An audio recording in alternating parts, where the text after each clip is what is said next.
President, The senator from Maryland. I ask that the quorum call be terminated. Without objection. I ask now for the yeas and nays. The clerk will read the title of the bill for a third time. Is there a sufficient second? There appears to be. There is. The yeas and nays are ordered. The clerk will read the title of the bill for a third time. H.J. Res. 106, making further continuing appropriations for fiscal year 2014 and for other purposes. Under the previous order, the question occurs on the passage of H.J. Res. 106. The yeas and nays have been ordered. The clerk will call the roll. Mr. Alexander, Ms. Ayotte, Ms. Baldwin,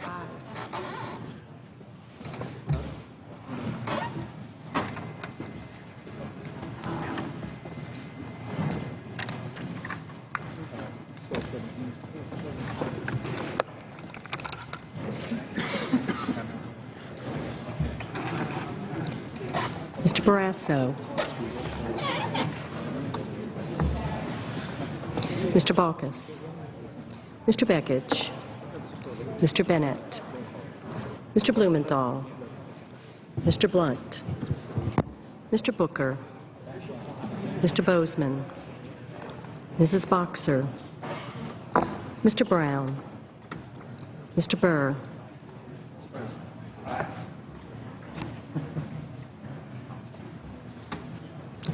Ms. Cantwell, Mr. Cardin,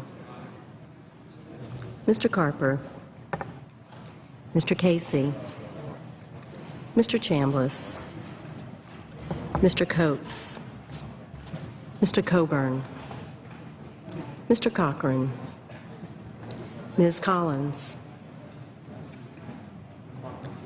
Mr. Coons, Mr. Corker,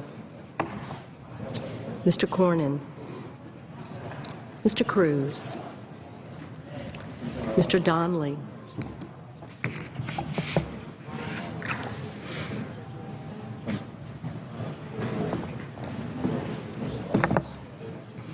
Mr. Durbin, Mr. Enzi, Mrs. Feinstein, Mrs. Fisher, Mr. Flake, Mr. Franken, Mrs. Gillibrand, Mr. Graham, Mr. Grassley,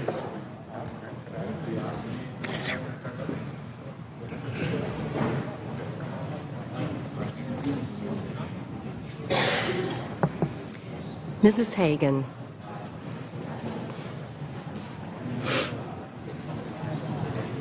Mr. Harkin, Mr. Hatch, Mr. Heinrich, Ms. Heitkamp, Mr. Heller, Ms. Hirono, Mr. Hoven, Mr. Inhofe,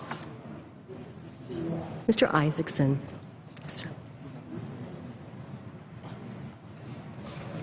Mr. Joe Hands, Mr. Johnson of Wisconsin, Mr. Johnson of South Dakota, Mr. Kane, Mr. King, Mr. Kirk, Ms. Klobuchar, Ms. Landrieu, Mr. Leahy, Mr. Lee, Mr. Levin, Mr. Manchin, Mr. Markey,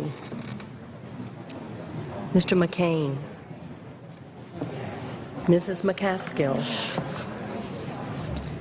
Mr. McConnell, Mr. Menendez, Mr. Merkley,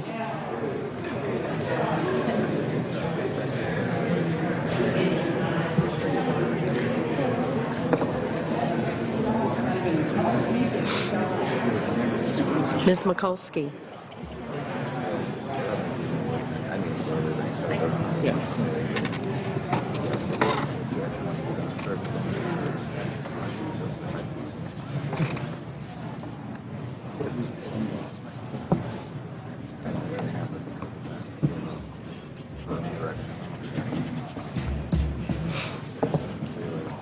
Mr. Moran, Ms. Murkowski, Mr. Murphy, Mrs. Murray, Mr. Nelson, Mr. Paul, Mr. Portman, Mr. Pryor, Mr. Reed of Rhode Island, Mr. Reed of Nevada, Mr. Risch, Mr. Roberts,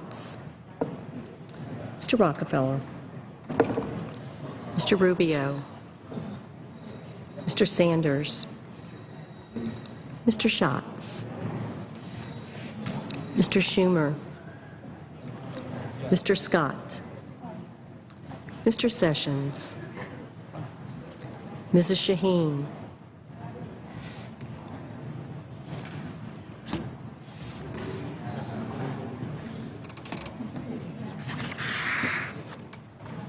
Mr. Shelby, Ms. Stabenow, Mr. Tester, Mr. Thune, Mr. Toomey, Mr. Udall of Colorado, Mr. Udall of New Mexico, Mr. Vitter, Mr. Warner, Ms. Warren, Mr. Whitehouse, Mr. Wicker, Mr. Wyden.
Senators voting in the affirmative: Alexander, Baldwin, Blunt, Brown, Cardin, Carper, Chambliss, Cochran, Coons, Hagan, Heitkamp, Isaacson, Johans, King, Leahy, Menendez, Mikulski, Reed of Rhode Island, Schatz, Warner, Warren, and Whitehouse.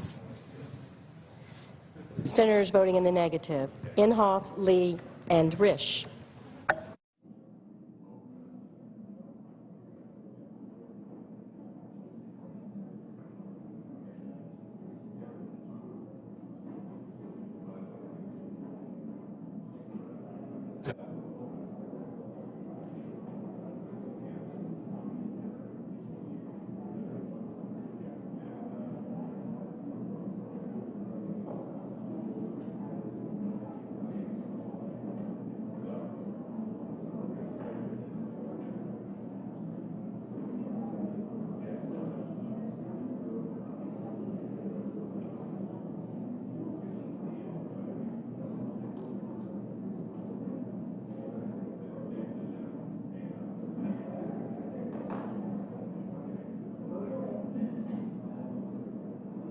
Mr. Franken? Aye.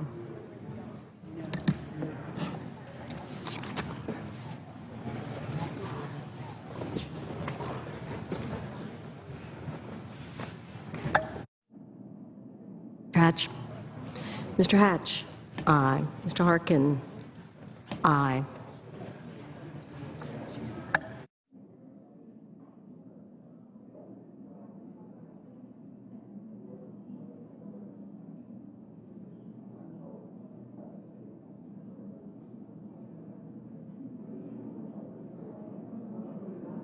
Mr. Cornyn?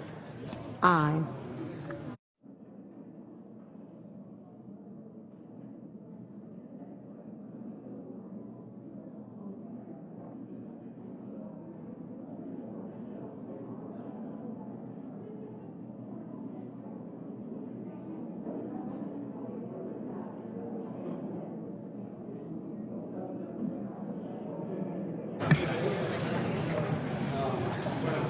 Mr. Crapo? Mr. Crapo? Aye. Mr. Wyden? Aye. Mr. Wyden? Aye.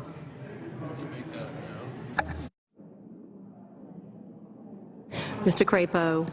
No.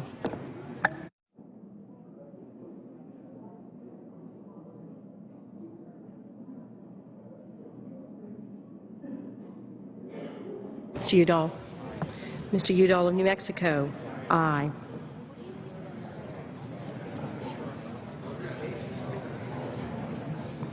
Mrs. Shaheen? Aye.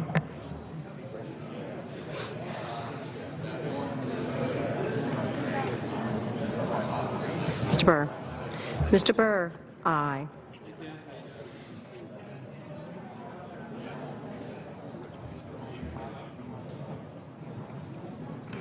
Ms. Blumenthal? Mr. Blumenthal? Aye.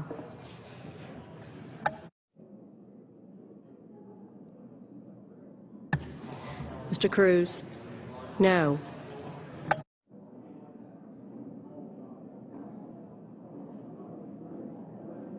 Mr. Roberts? No. Mr. Sessions? Mr. Sessions? Aye. No, he hasn't voted yet. Mr. Shelby? Mr. Shelby? Aye. Mr. Kane? Aye. Mr. Manchin? Mr. Manchin? Aye.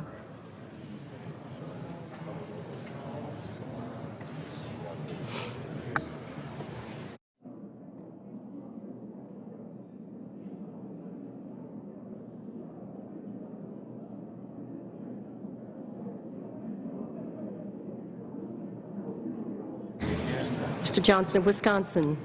Aye. Mrs. Murray? Mrs. Murray? Aye. Mr. Wicker? Aye. Mr. McConnell? Mr. McConnell? Aye. Mr. Kirk? Mr. Kirk? Aye. Mr. Markey? Aye. Mr. Donnelly? Mr. Donnelly? Aye.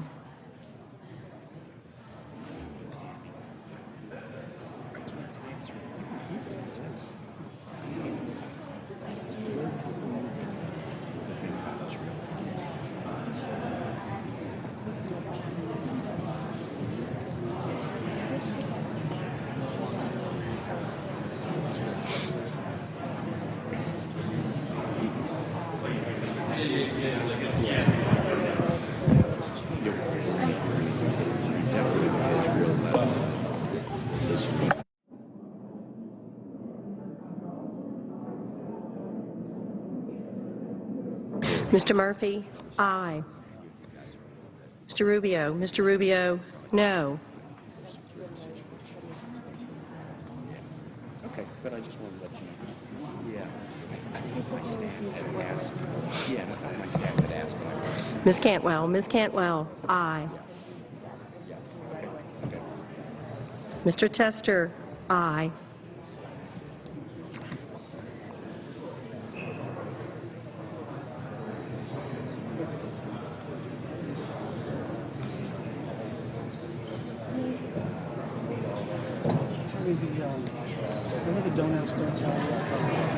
Mr. Scott?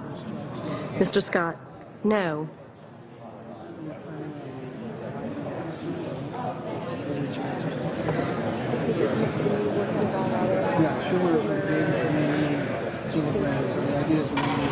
Mrs. Boxer?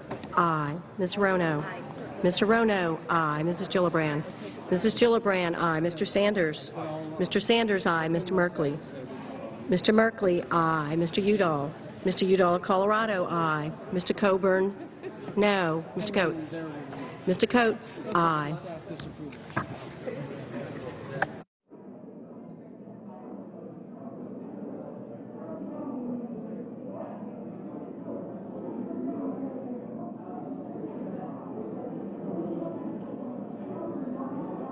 Ms. Collins?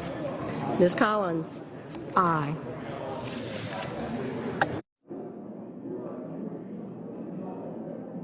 Mr. Paul? No. Mr. Booker? Mr. Booker? Aye. Mr. Vitter? No.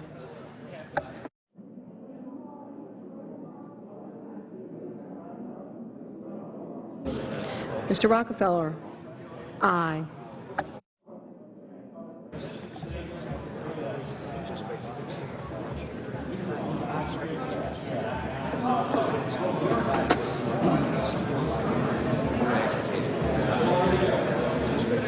Mr. Nelson? Mr. Nelson? Aye.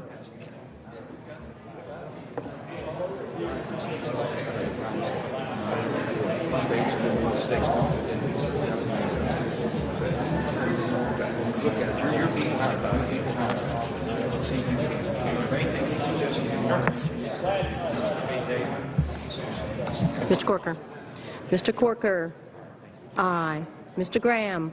Aye.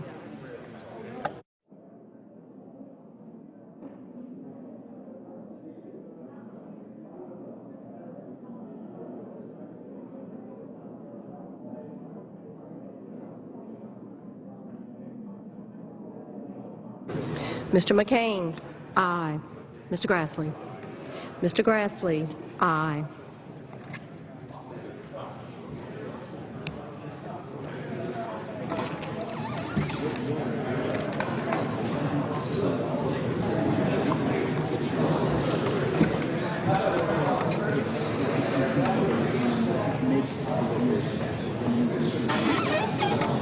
Mr. Bennett? Mr. Bennett? Aye.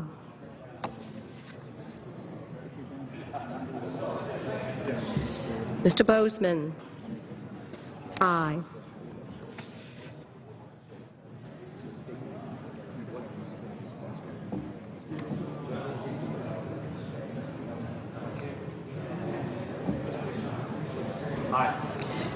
Mr. Moran? Aye.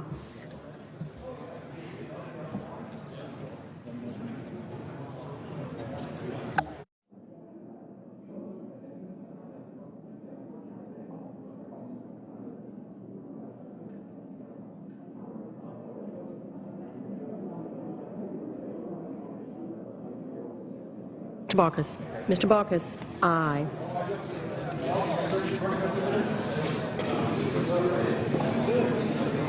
Mr. Levin? Mr. Levin? Aye.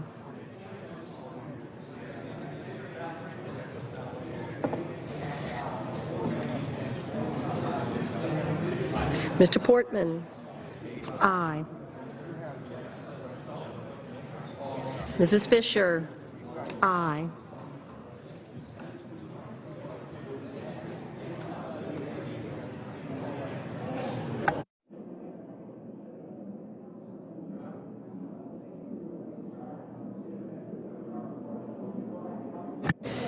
Mr. Pryor?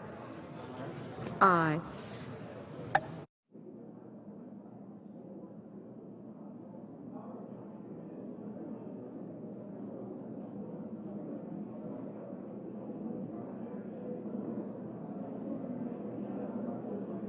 Ms. Ayotte? Ms. Ayotte? Aye. Mr. Casey? Mr. Casey? Aye. Ms. Landrieu? Ms. Landrieu? Aye.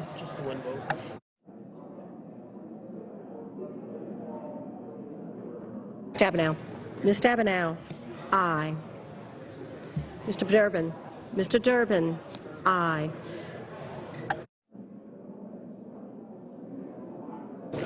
Mr. Johnson of South Dakota? Aye. Mr. Toomey? Mr. Toomey? Aye. Happy was aye. Yep.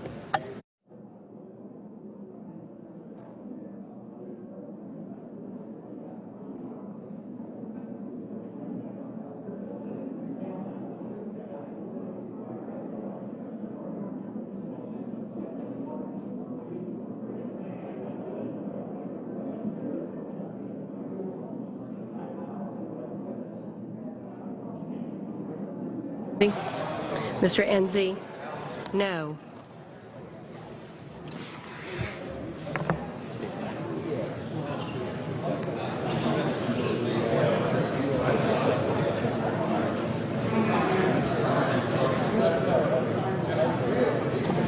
Mrs. Feinstein.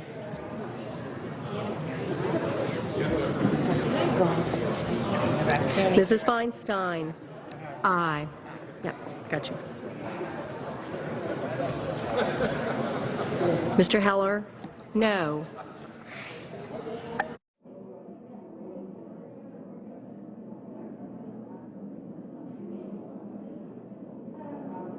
Mr. Beckich? Mr. Beckich? Aye.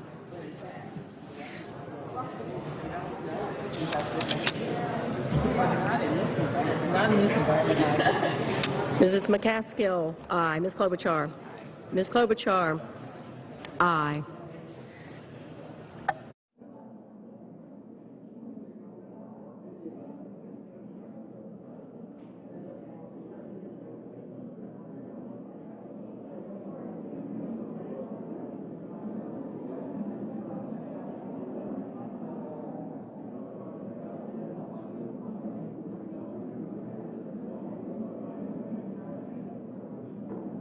Mr. Thune?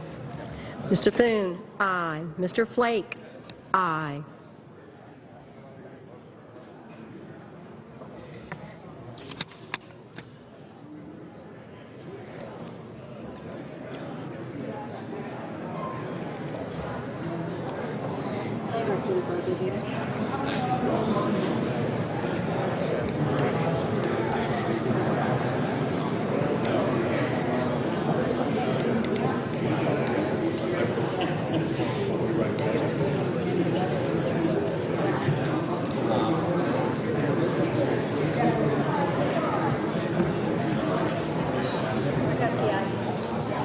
Ms. Murkowski? Aye.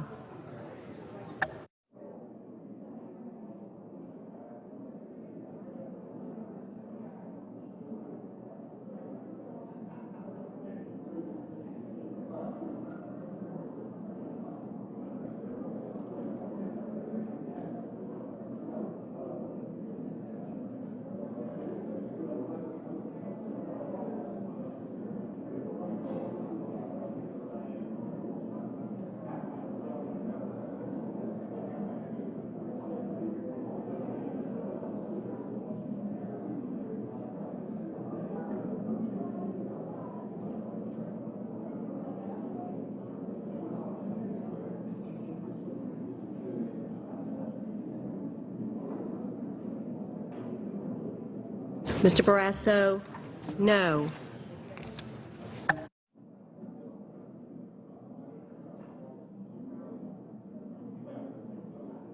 Heinrich? Mr. Heinrich? Aye.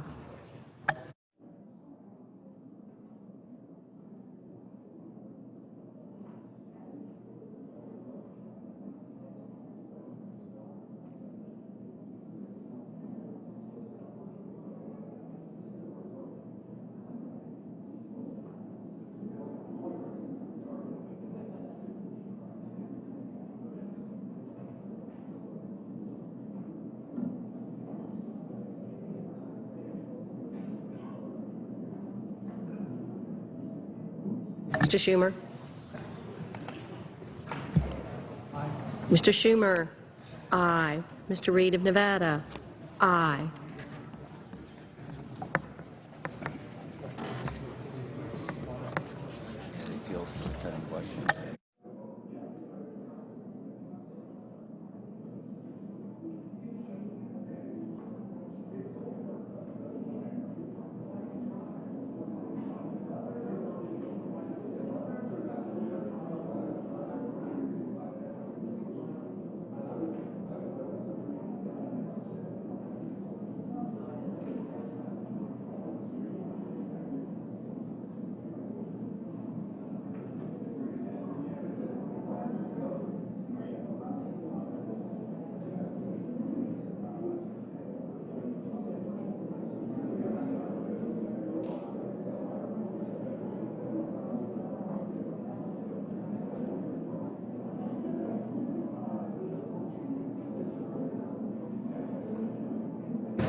Mr. Hoven? Mr. Hoven? Aye.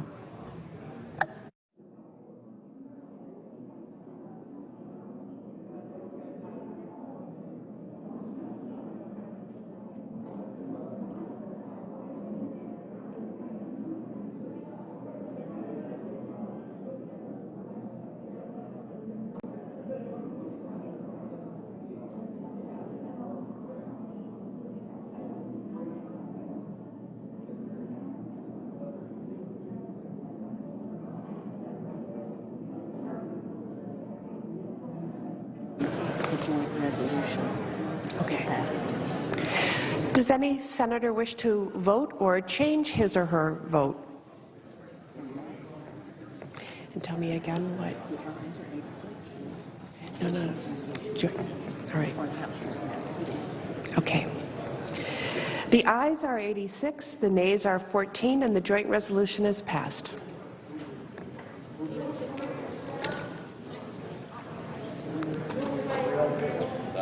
Without objection.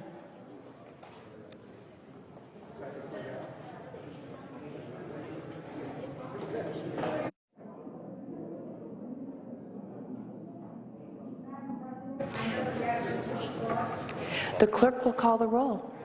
Mr. Alexander.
Madam President, The senator from South Carolina, I ask for unanimous consent to dispense with the quorum call.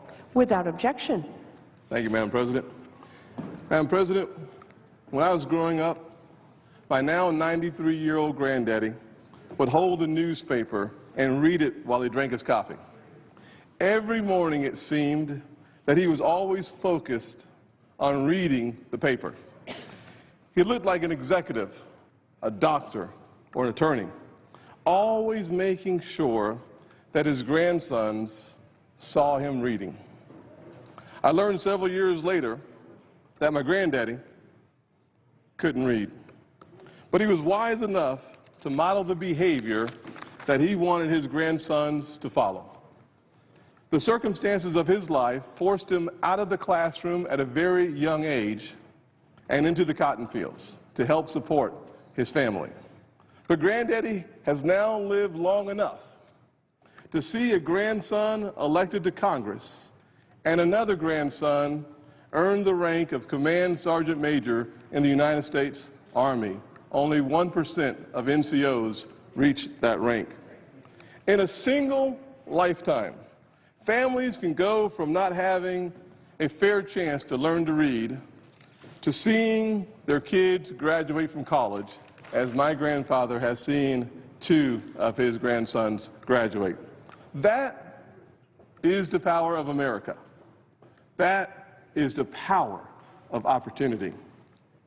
Over the last several months, I've spent many hours talking and working with people from every walk of life, being it when I was bagging groceries at the local Piggly Wiggly, or waiting tables at the California Dreamin', or 2 weeks ago when I took a ride on the public bus, just to have an opportunity to sit back and talk with everyday Americans about their hopes, their dreams, and their fears. Or last weekend, as I swept floors at the local Moe's restaurant. What I have heard is that people in America and throughout South Carolina, they are hungry for opportunity, working hard, but still struggling. People want to work. They want to get ahead, and they still want a better life for their children and their grandchildren. So the questions for those of us in government are simple. Are we a part of the problem, or are we a part of the solution? Do we make things more difficult, or are we an ally in this struggle to get ahead? Madam President, are we trying the same tactics, getting the same results? You know, it's once been said several times that insanity is doing the same things, the same ways, and hoping for different results. And after a nearly 50-year government-led war on poverty, the poverty rates are increasing. Were this a military conflict, we would have changed our strategy decades ago. But somehow, we failed to learn and continue to believe that next year it'll be different. And it has not been different in nearly half of a century. Madam President, I propose a new way forward. A new way forward so a little girl can rise from the depths of poverty and become the CEO of a Fortune 500 company. A new way forward that will create a place where a young man raised in a single-parent household living in the inner-city housing projects can become a world-renowned surgeon. A new way forward so that an intelligent young lady living in rural South Carolina who ages out of the foster care program can still afford a college education. A new way forward. And our opportunity agenda does just that. We will help to turn neglected neighborhoods ravished by poverty into centers of excellence. Madam President, we will see that these amazing centers of excellence will become engines, economic engines, because of the creativity of the people living in the neighborhoods. We will see economic activity in a place that we once thought not possible. Today, Madam President, too many Americans are trapped in low-paying jobs because they lack the skills to improve their incomes. These folks are not asking for a handout. They're asking for a hand up. Everyday Americans struggling, working hard, looking for a way to change their destiny. And Madam President, that's why we have introduced the Skills Act. With more than nearly 4 million jobs vacant in America today, we believe that the skills gap can be covered because of the Skills Act. Our second bill that we have filed is called the Choice Act, creating hope and opportunity for individuals and communities through education. One of the opportunities that we see within the Skills Act is that for those kids that have special needs, to have the opportunity to make their education dollars portable. I believe every American, every single American deserves the opportunity to realize their full potential. But too many of these young kids, bright kids with special needs, do not receive the education that is best for them. So the Choice Act provides their parents with portability so that they can choose the school that best fits the needs of their kids. The American Opportunity Agenda encourages each of us to reach our full potential. And in the coming months, we will introduce legislation that encourages reform of our welfare programs. We will fight to change our tax code so that small businesses can hire more people and not simply pay higher taxes. Finally, we will work with anyone, anywhere, at any time to reduce the regulatory burdens that stand in the way and closes the door of opportunity. Last week, we submitted an amendment that restores the 40-hour work week that was destroyed in Obamacare. The effort to restore the 40-hour work week has been led by my colleague, the Senator from Maine, Susan Collins, who understands the devastation caused by Obamacare, where more than 20 million Americans face the loss of up to 25% of their income when they move from 40 hours a week to less than 30 hours a week. I applaud my colleague and others for standing strong, standing tall, to make sure that we have a serious debate about the income inequality that is caused by Obamacare. The effort to restore the 40-hour work week should be something that we all champion, realizing its massive impact on our economy. Madam President, I have lived a family's journey from cotton to Congress.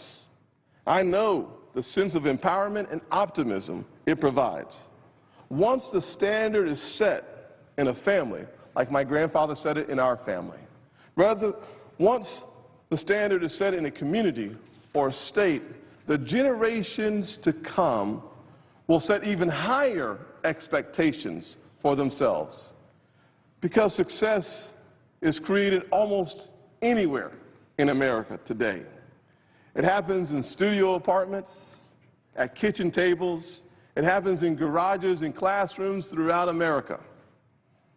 But it doesn't often happen in government conference rooms in Washington. I believe, and I have experienced, with a good education, strong work skills, and the help of our Heavenly Father, all things are truly possible. Thank you.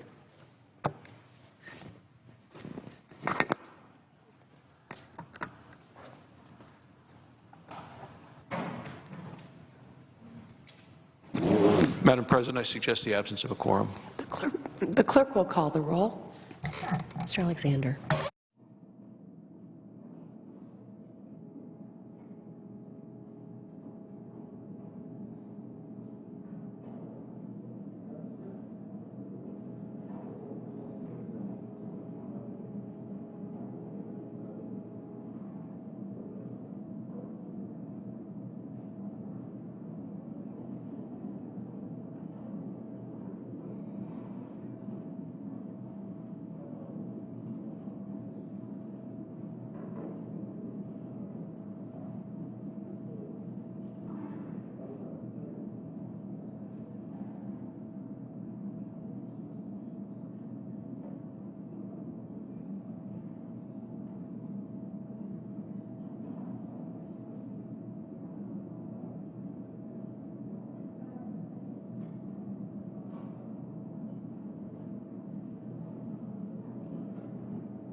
the Senate Republican filibuster holding up unemployment benefits for 1.3 million Americans?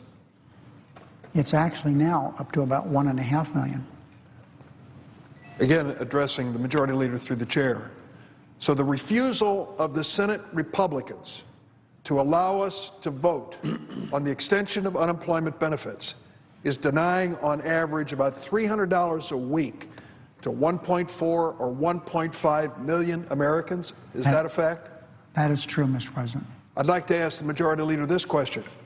Is it not true that the initial complaint of the Senate Republicans was that this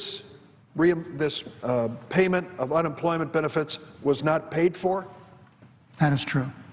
Is it also true that the Democrats came up with a pay-for that would have paid for the unemployment benefits as the Republicans requested? And a pay-for that was originally discovered by Paul Ryan. I'd like to ask the Majority Leader, after the Democrats came up with the pay-for, the first demand of the Senate Republicans to stop their filibuster, did the Senate Republicans then join us in calling this measure for passage? My friend, repeat the question. After we came up with the pay-for, which the Senate Republicans insisted on, did they stop their Senate Republican filibuster on unemployment benefits and allow us to move forward? No.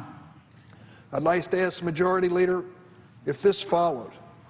It was my understanding that the Senate Republicans then came up with a new demand, and the demand was that they be allowed to offer amendments to the unemployment insurance benefit package before they would drop their Senate Republican filibuster that was stopping unemployment benefits for 1.4 million Americans?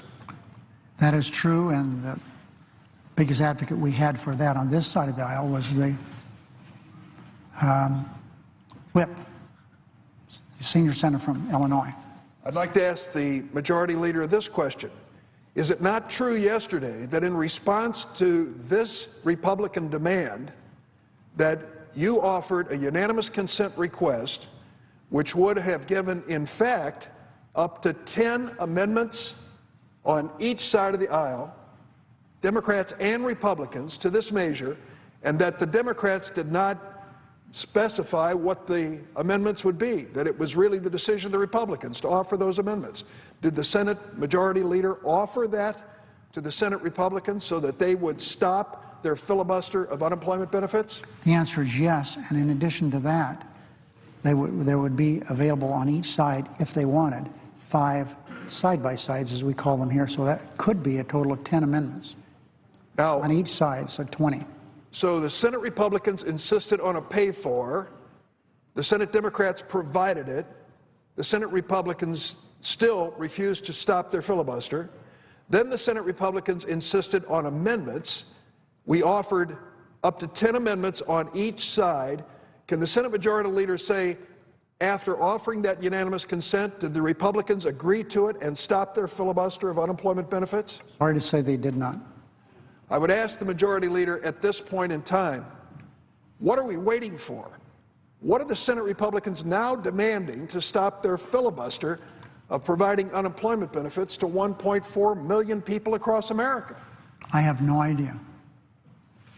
I would say to the Senate Majority Leader, it strikes me as unfair, if not cruel, that we are holding 1.4 million unemployed Americans hostage to this continued political negotiation where each day the Republicans come up with a new demand before they'll stop their Senate Republican filibuster. I would ask the senator from Nevada, our Majority Leader, does he believe that a majority of the members of the United States Senate would vote for the extension of unemployment benefits to these 1.4 million Americans if the Senate Republicans would drop their filibuster? Oh, no question about that. Absolutely. Thank you, Majority Leader. Mr. President, finally, let me just say that the man from Nevada is not alone. There are 1.5 million people just like him in this country. Sadly, that number will grow every week that Congress fails to act. And my Republican colleagues denigrate or ignore these hardworking Americans at their own political peril. Note the absence of quorum. The clerk will call the roll. Mr. Alexander.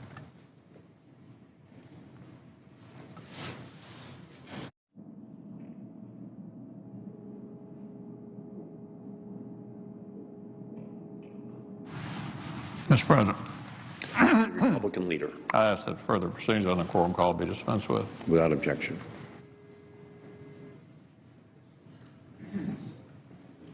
Let me just say in response to the colloquy we just heard, it used to be the Assistant Majority Leader's view that, as he put it, if you don't want to fight fires, don't become a firefighter, and if you don't want to cast tough votes, don't come to the Senate. Obviously, those days have changed, and what really happened over the last week is the refusal to have an open amendment process, the refusal to treat both sides the same. The final proposal we objected to yesterday required all the amendments to get 60 votes, but final passage only 51, still does not restore the Senate to the way it's formally functioned. Any member of the Senate ought to be able to have a fair chance to get his or her amendment adopted. That's the way it used to be around here before the Majority Leader decided to dictate everything everyone does. And so what we're seeking here is fundamental fairness, and on this particular bill, an open amendment process, an opportunity to pay for it. And I think the real concern was the Majority Leader was afraid that some of the Republican amendments might actually pass, might actually enjoy bipartisan support. So we'll get back to that bill. It's a very important bill. But if anybody had any doubts that Washington Democrats wanted to see the unemployment insurance bill fail, well, I think we just had those doubts erased yesterday and by the comments that were just made. It's just the latest example of Senate Democrats putting politics over policy. And in this case, it's doubly tragic because this time they're putting politics over struggling families who deserve some certainty from Congress. Look, it is no secret that our Democratic friends plan to spend the year exploiting folks who are still struggling in this economy for political gain. They've been telling reporters that for weeks. This is no secret, but that doesn't make it any less disturbing. It's still wrong. I'd probably want to be talking about something other than Obamacare, too, if I'd voted for it. They want to talk about anything other than Obamacare. But to create a conflict where the possibility of agreement was so close, while more than 1 million people are stuck in the middle, is just simply outrageous. Making pawns out of these people stuck in the middle of this political game. And here's the larger issue. Here we are in the 6th year of this administration, and we're still talking about emergency unemployment benefits 6 years into the Obama administration, after all the stimulus bills and all the other big government solutions that we were told would help the little guy. We're still looking at record long-term unemployment. We're still looking at hundreds of thousands of able-bodied men and women basically giving up on finding work in this economy last month alone, in just 1 month. One report I saw even suggested about half of our nation's counties have yet to return to their pre-recession economic output, half the counties in America. Bottom line, the Obama economy just isn't working for middle-class Americans. Now, Democrats tell us again and again and again that their policies will help people who are struggling, and yet we always seem to end up in the very same situation, debating whether or not to provide more emergency help instead of talking about how to provide a long-term solution and a stable economy that doesn't require permanent life support from Washington. So what's needed here is a fundamental course correction. What's needed is for our colleagues to finally acknowledge what's failed and then actually work with us on the underlying problems. That's what Republicans are saying in this debate. What we're saying is, how about actually trying to create jobs for a change? That will be the President's challenge today when he speaks in North Carolina. We hear he might lay out some ideas to get the private sector moving again. If that's the case, then maybe he'll be taking a step in the right direction, a step away from big government policies that have failed so many Americans for so many years. Because if he's truly serious about getting the economy back on track and creating jobs, he'll do more than just talk about job creation or bipartisanship today. He'll actually work with us on real bipartisan solutions to get there. And there are simple ways he can show he means it. The Republican-controlled House has sent over a number of bills that would give a boost to jobs and to our economy. A good start would be for the President to lean on Democrats who run the Senate to take up those for immediate consideration. He could acknowledge that the real pain that Obamacare is inflicting on middle-class families, and then work with us to start over with real bipartisan reforms that actually lower costs and won't hurt the economy the way Obamacare does. He could call for a true bipartisan tax reform. He could announce construction of the Keystone Pipeline. I mean, he came to a lunch with Senate Republicans. I see the senator from Pennsylvania on the floor. He'll remember this. Came to a lunch of Senate Republicans last year, and the president said he would make a decision on the Keystone Pipeline last year, sometime during 2013. Apparently that was in the same category. If you have your policy and you like it, you can keep it. You have your doctor and you like it, you can keep it. I'll make a decision on the Keystone Pipeline by the end of 2013. Well, we're still waiting. He could actually deliver on one of the brightest spots of his economic agenda, trade. That means instead of allowing the U.S. to lag behind our trading partners, the President could find a way to bring his party on board with a bipartisan bill introduced last week that would get the administration back in the game of helping American workers with increased exports. These are just a few of the many areas where we could work together to get some good things done for the American people. So I hope he'll be serious in his speech today. I hope he'll focus on actually getting the job done instead of just providing another distraction from the pain of Obamacare and the Obama economy. Because if this devolves into just another political exercise that's focused more on making a point than making a real difference in the lives of people who are struggling, well, that's not going to help middle-class families get back on their feet. That won't help college graduates find full-time work. And all it would do is continue a cycle of economic pain that the President needs to work with Republicans to stop. Mr. President, I yield the floor.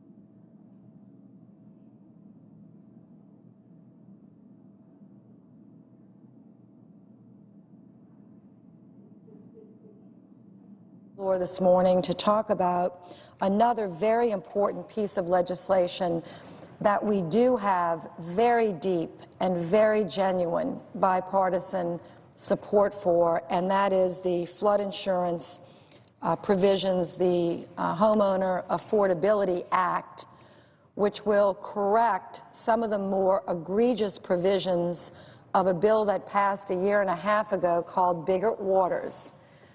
The bill, Biggert Waters, that was passed, named for the two members of the House that led that effort, were well-intentioned. In fact, I've had many wonderful conversations with Maxine Waters, the absolutely distinguished congresswoman from California, whose name carries that bill. And she had wonderful intentions because California, like Louisiana, depends on a program to work that's sustainable, that's affordable. But she even recognized and has been so gracious in her time to come to Louisiana and say, you know, we intended for this to fix the problem, but I will admit we made it worse. And the way that FEMA has interpreted some of the things that we've done have made it worse, and the fact that the federal government continues, despite our efforts, to recognize levees that people have built. So she has agreed to help lead our effort to reform a bill that she and Congresswoman Judy Biggert passed a year and a half ago. So I want to start by commending the leadership. In the House, the leadership is being led by Congresswoman Waters and Congressman Grimm, And there are chairmen of standing committees that are working with them as we speak to figure out how to move forward in the House. But in the Senate, we have been working so well together, despite all of the commotion and adversarial positions on other issues. We've put together a very excellent coalition of about 200 organizations, and I'm going to read those names in just a minute. 200 organizations that have been working with us to fashion a reform bill that meets these objectives. And Madam President, you have spoken on the floor of the Senate now at least a half a dozen times that I have listened to you speak on the floor, so you know all this that I'm going to say because you said it even better than I can. But the provisions that are in our reform bill for flood insurance meet important goals. First of all, it's affordable to the middle-class people that are required to have it. That's the most important thing about flood insurance, is that it be affordable to the people required to have it. Yes, there are some very wealthy families that live in mansions on beaches that are required to have it. They will have no problem paying a substantial premium. But there are millions of middle-class families, many of them in Louisiana, that don't live anywhere near the water, and they most certainly do not live in mansions on the beach.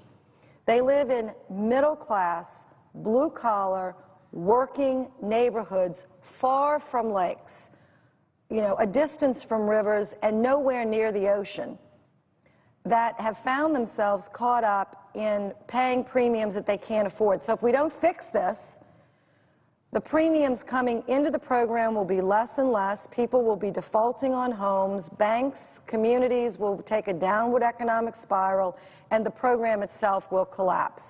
Now, we can't have this program collapse. So even though our critics say, and this has been in the newspapers, they say that we're trying to saddle taxpayers with a huge debt, nothing could be further from the truth.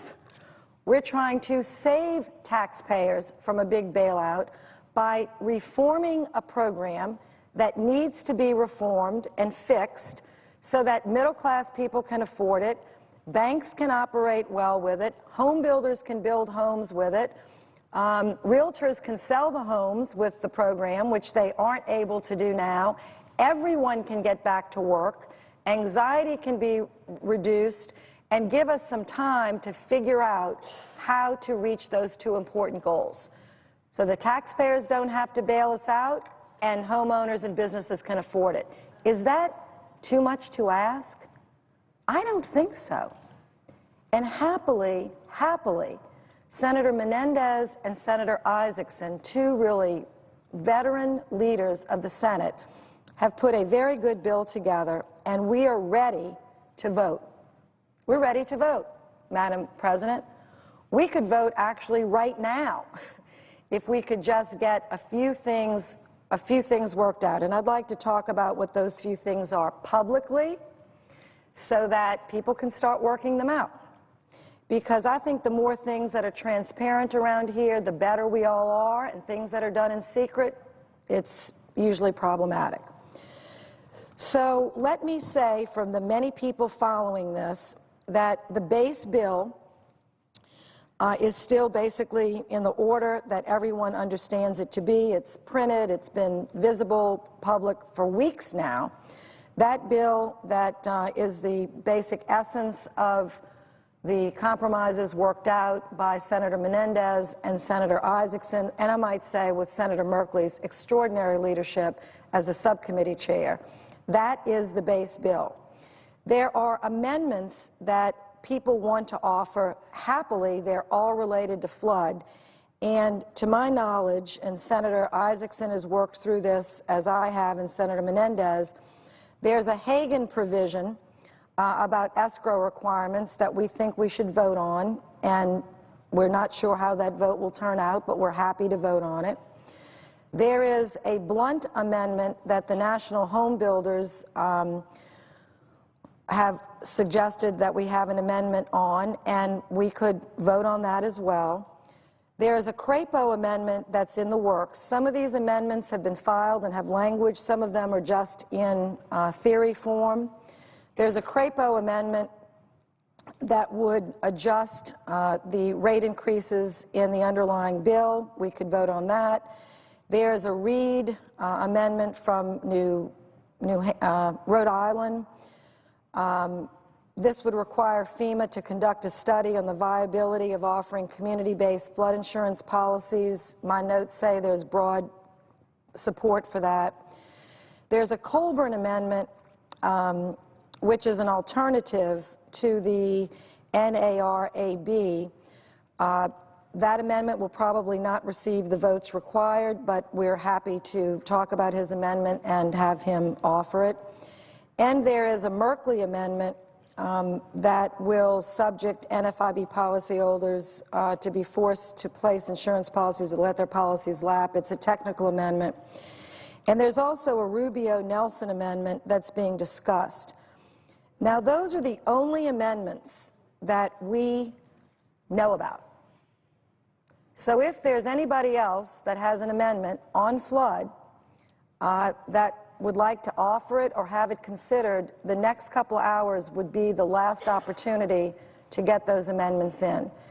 Now, I know everybody's busy. Everybody's got lots to do. I've cleared my calendar. I had meetings, cleared the calendar to do this today because it's very important that we not just get so busy with other things that we leave this place and not get this done.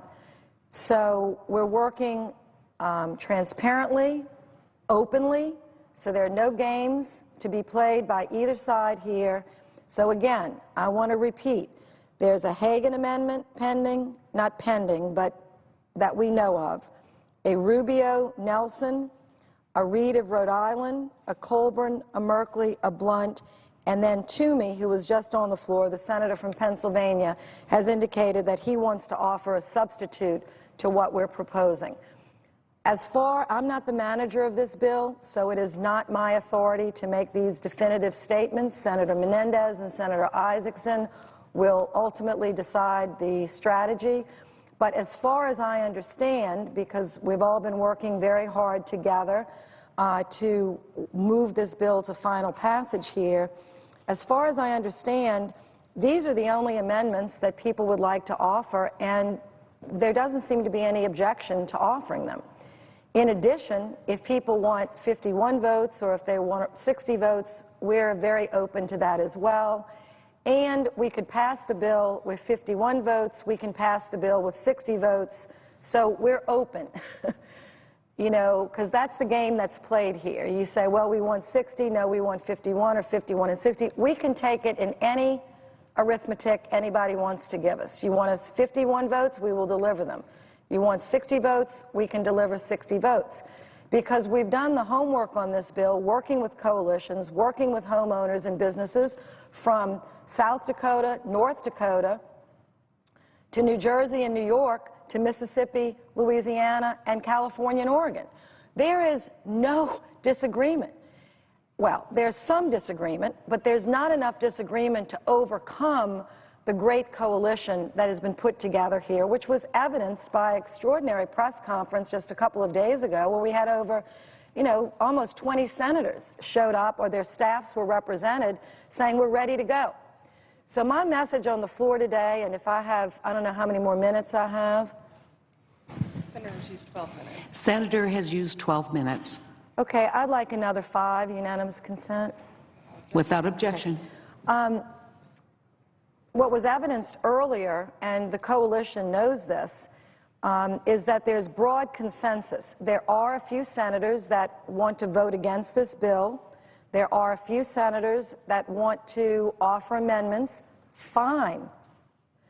Let the record show these amendments could be offered. These amendments, germane to this bill, and any that would come to us, you know, in the next, you know, hour or so that are germane to this bill, we can take these amendments and have a 51 vote, a 60 requirement vote, and final passage on 51 or 60. Let's just get this done. And there should be no confusion at all about this. And I'm glad that no one on the opposite side is here debating me on this. That's a good sign for us that there really is only one side to this story, and this is the side. I'm trying to be as fair as I can. I have named the people who have amendments to our knowledge. We, the Democrats, have said we have no objection to you offering those amendments. If you want 51 votes, if you want 60 votes, just let us know. I feel confident that our coalition can hold against any amendments that would try to gut this bill. And we will let people know what those amendments are and who's offered them. Because we think that this is absolutely the right thing to do for the country, for our states that we're representing, and for the taxpayer.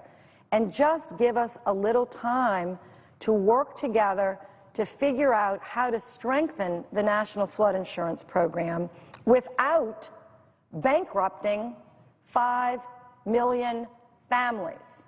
Because if we don't stop this train that has already left the station, we have to stop it, reverse it, and put it back in the train barn. And it is going down the track pretty fast. This is not a good place to be. As I said, we probably should never have passed this bill, but it was put in a conference committee report that was unamendable. And some provisions of it were indecipherable at the time. That's a little strong of a word, but they were not understood. Not indecipherable, but they were not well understood. As the bill got read and implemented, people started realizing, oh my gosh, what have we done? This is not going to work. And they're right. So I'm going to stay on the floor this morning. If anyone from the Republican side wants to come down, anyone, and disagree with what I've presented or challenge what I've presented, please do, because I want this to be a very open process. There's nothing for us to hide from. And that's what a democracy is about. There's some people that want to vote against our bill. Fine, go ahead and vote against it. But we have the votes to pass it. We have 60, as I said. We may even have more than 60. And if we don't, then all I can say is we've tried our level best, and we just don't have the votes to correct it. I don't think that's the case. So I am not going to allow the smoke that's around here and the confusion and all the hot air to confuse the coalition that's worked too hard. And they need to hear my voice very clearly, which is why I'm here. There is clarity. There is no opposition on the Democratic side to this bill. We are waiting for a few clarifications from the Republican side.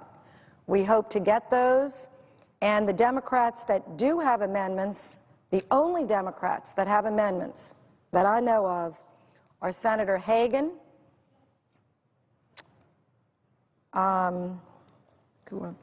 Senator Reid from Rhode Island, and Senator Merkley. We have no objection on the Democratic side for this bill, and only 3 members that have amendments, and we're happy to have a vote on those amendments. They're not really controversial. Somebody might find a problem with them and might vote no, fine, but they don't gut the bill. There's no problem with the bill. It's the Republican side that we're waiting for clarity. And again, I know how busy everyone is. I know the senator from Pennsylvania is working very hard on he was just here speaking about it, on the unemployment insurance, and I know that's a very, very important issue to the people that he represents and to Louisiana.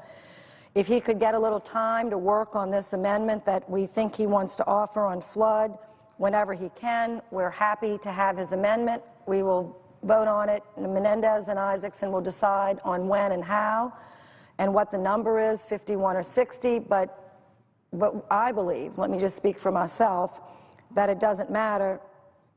We have the votes to not allow, if his intention is to gut the bill will not be gutted. If his intention is to help us strengthen the bill, then that is a definite possibility.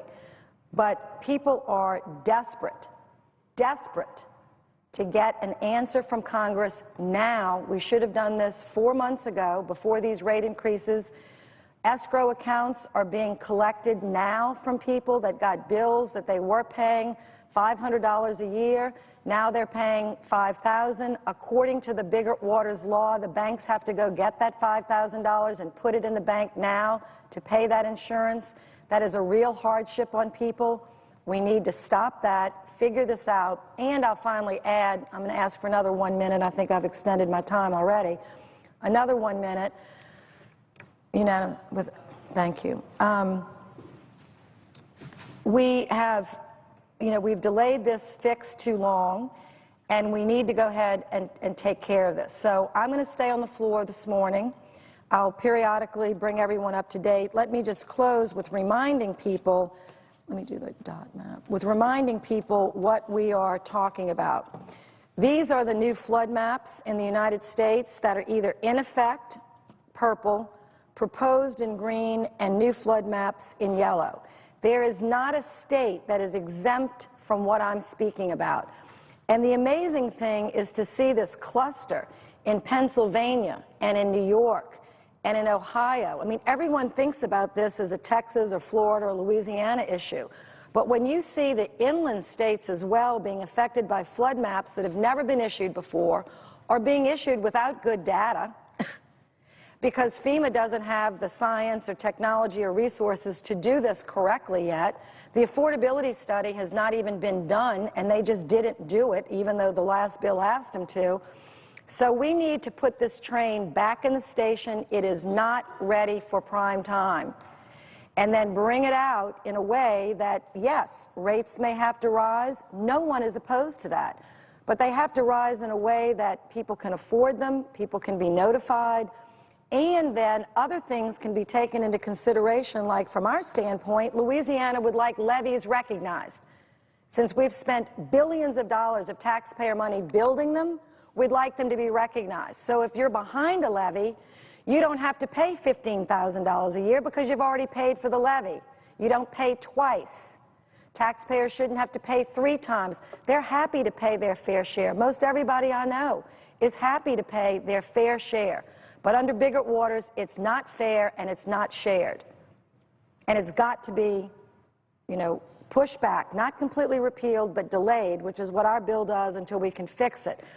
So, Madam President, I'm just going to stay down here, and if someone else comes to the floor, that's fine, and I'll talk again about this because it's really important for us to get this done. And I know we have a big appropriations bill. I'm an appropriator. I'm the chair of the Homeland Security.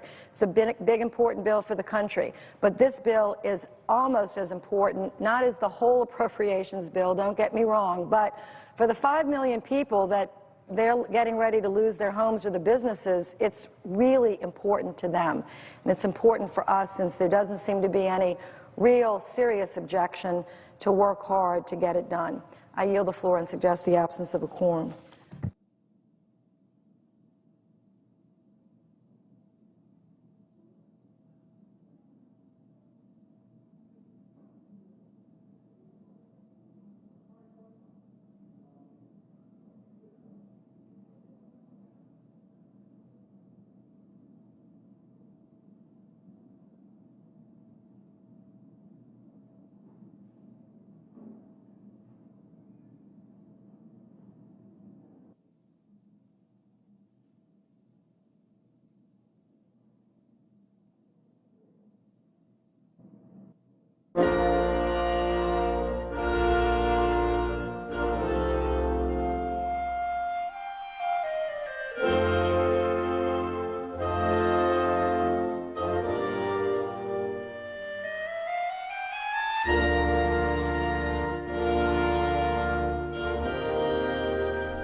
A quorum call on the floor of the Senate this afternoon. Earlier, we heard Senator Mary Landrieu moments ago talking about her flood insurance bill. We'll have more about that in just a moment.